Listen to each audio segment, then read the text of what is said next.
Hi there, I'm Bonnie McCaffery, and I'm in Chicago, and I'm here at Trish Williams' house, and I'm here because at the PACA meeting, I asked the members of at PACA who is the one to watch as up and coming, and I don't know how many times I heard the name Trish Williams. Trish, thank you so much. This is pretty neat to be in your home, and I see you have a lot of wonderful artifacts here. What kind of artifacts are they? A lot of them are African artifacts because I have an affinity for African artifacts, and I also collect or barter with other contemporary artists, mainly African American, but not all African American. I love art, always have loved art, even as a child. That was my passion. Yeah. And your artwork goes beautifully with this collection that you have here. Really wonderful. I think so. I tried to make sure that it worked when I moved here. That was one of my main goals, to make my house also my gallery. Yeah. Tell me, what is this piece behind us that you are very well known for? It's called Take Me to the Water, and it was... I was in church and I was thinking about the woman at the well because that was a part of the sermon that day. And as I was looking at the pastor, I realized I was going to go home and create the piece. This piece is called Lost and Found, and it talks about the lost boys of the Sudan, how they could travel thousands of miles and come to a new country where they knew no people, knew no language, and start a whole new life. And then I see young men in my community who have chose not to take advantage of some of the opportunities that the lost boys found when they came to this country, and they've decided to go another path. And to me, I see that path as being destructive when it relates to gangs, drugs, and misogyny of women.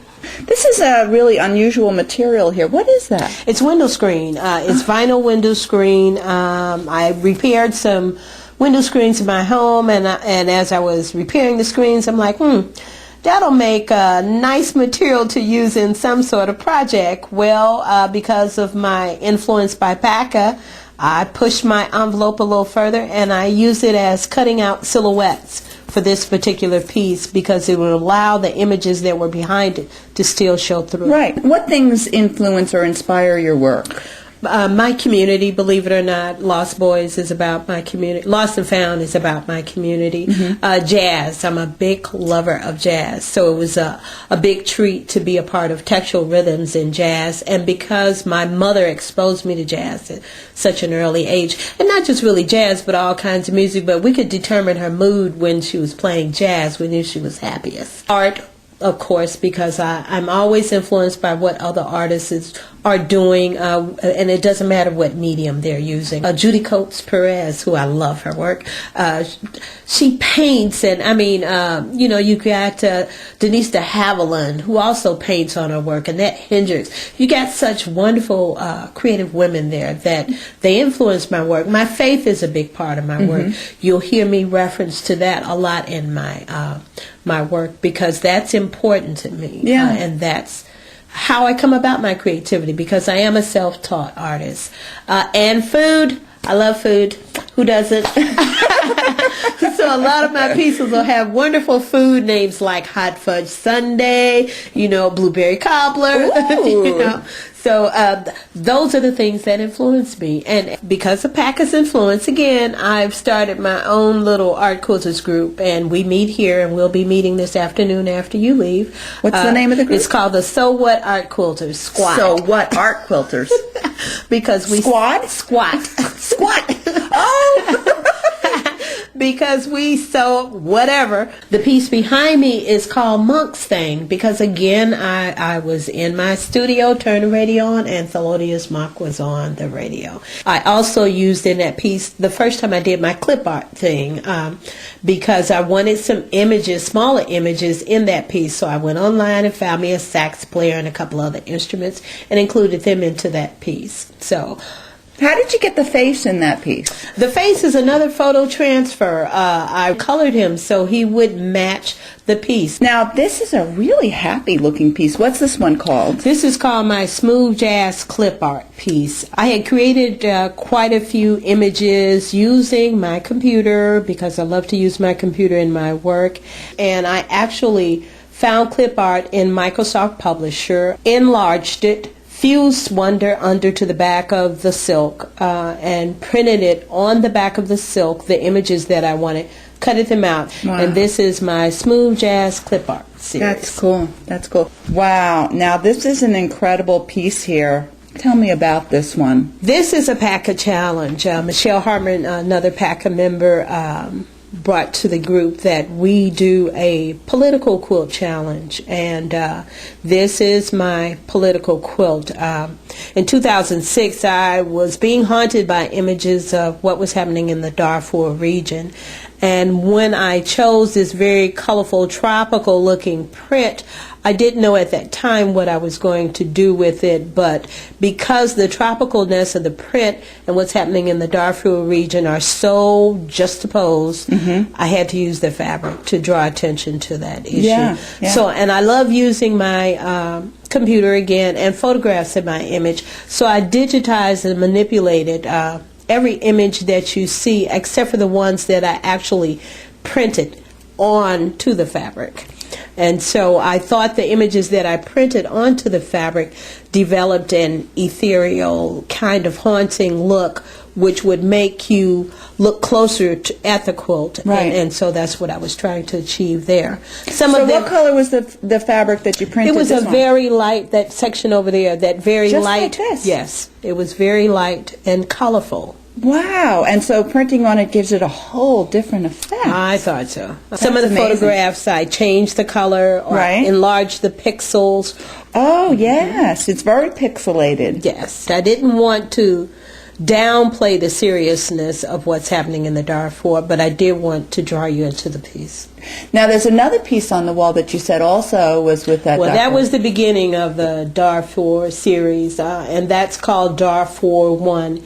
And again, I used my computer and my own hand-dyed fabrics in that particular piece. The faces are actually photographs, again, that I saw online, and I crystallized them. That was the process of manipulating those images, and covered over with sparkling organza fabric. Wow. And did the quilting before I actually assembled the piece.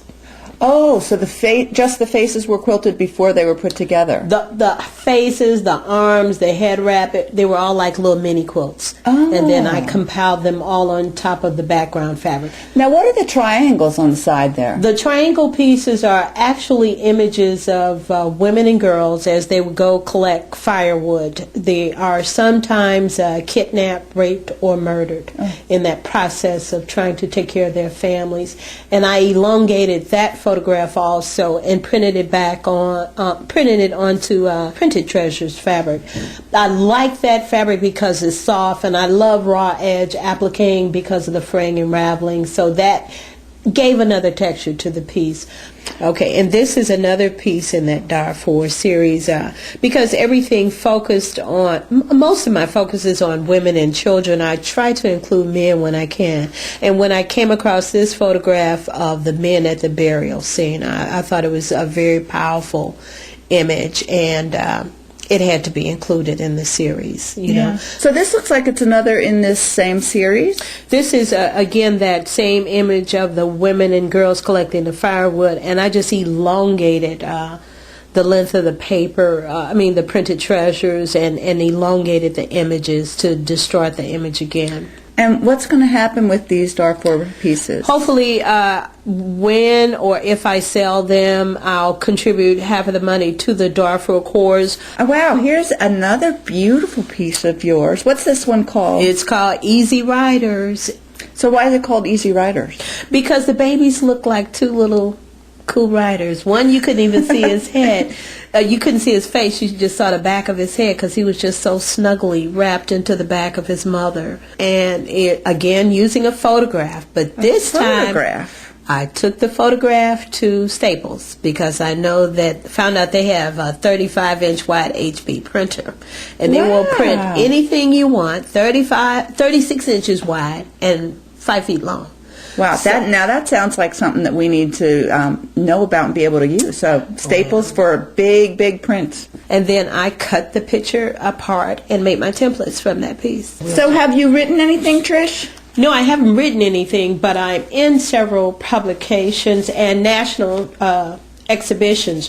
Right now, there's a traveling exhibition called Textual Rhythms in Jazz, Constructing the Jazz Tradition, and I'm a part of that exhibition. And I'm also, the latest one is Quilting, African Americans Women's History, Our Challenges, Our Creativity, and Our Champions. And both of those will be traveling around throughout the country. And I also am a part of another publication that was called Threads of Faith, and it was put on by Dr. Mazlumi and the American Bible Society. Wow, this is absolutely wonderful. Thank you so much. And thank you so much, Trish, for doing this with me. You're a delight to be with, and I love your art pieces. They're just wonderful. Thank you so much for having me on your video cast. And thank you all for coming by. I hope you've enjoyed this with meeting Trish and her artwork, and I hope you'll come back next month and see what I have for you then. Thanks for being with me.